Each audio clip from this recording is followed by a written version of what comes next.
qui se veut.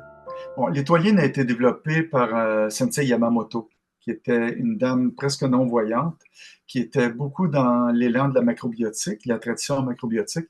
Donc, moi, dans les années 80, c'est avec ce shiatsu-là que j'ai appris en premier. J'ai appris avec le shiatsu de macrobiotique, qui était relié à l'alimentation. Donc, je mangeais macrobiotique, je voulais que la planète mange tout du riz brun. J'étais un petit peu samouraï à l'époque, beaucoup sur c'est la clé.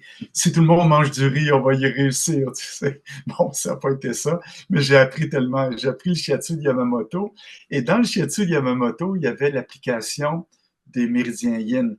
Moi, j'appelais ça l'étoile yin parce qu'à un moment donné, j'ai bien vu que l'être humain était fait comme une étoile. C'était pas comme ça que c'était nommé dans le temps, mais c'était une des parties du kata qu'on apprenait. Et elle l'a développée parce que Yamamoto était une petite dame, tout petite, j'allais dire une petite bonne femme, et elle travaillait avec des Américains qui étaient toxons et qui étaient déjà dans les années 80 dans la performance. Mais elle avait développé aussi l'application de travailler les méridiens yin pour nourrir le système.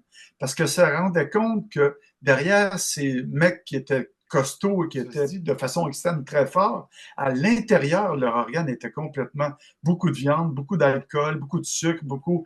Donc, les organes étaient faibles.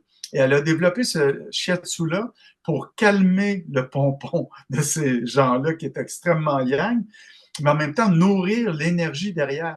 Et moi, j'ai continué à l'enseigner, ce kata-là, à l'école où j'étais à l'époque, où j'ai enseigné durant 25, plus que 25 ans. Et j'enseignais à toutes les années ce kata-là. Donc, à toutes les années, je leur montrais. À toutes les années, je découvrais en regardant les étudiants le faire ou en le pratiquant dans mon bureau pour le donner ensuite en enseignement que, oups, ça influençait tel aspect, ça allait chercher telle chose. Et en apprenant la médecine chinoise, j'ai aussi commencé à découvrir l'importance du yin, nourrir le yin. Pas juste le yin qui est à la base du sang, mais le yin qui est l'aspect un peu intangible qui soutient, qui restaure le yang. Donc, on parle souvent, ouais, on fait circuler le ki qui est yang, mais il y a un aspect yin aussi qu'il faut, pas qu'il faut, mais qui serait important de soutenir pour que l'équilibre se retrouve. Donc, l'étoile yin, c'est un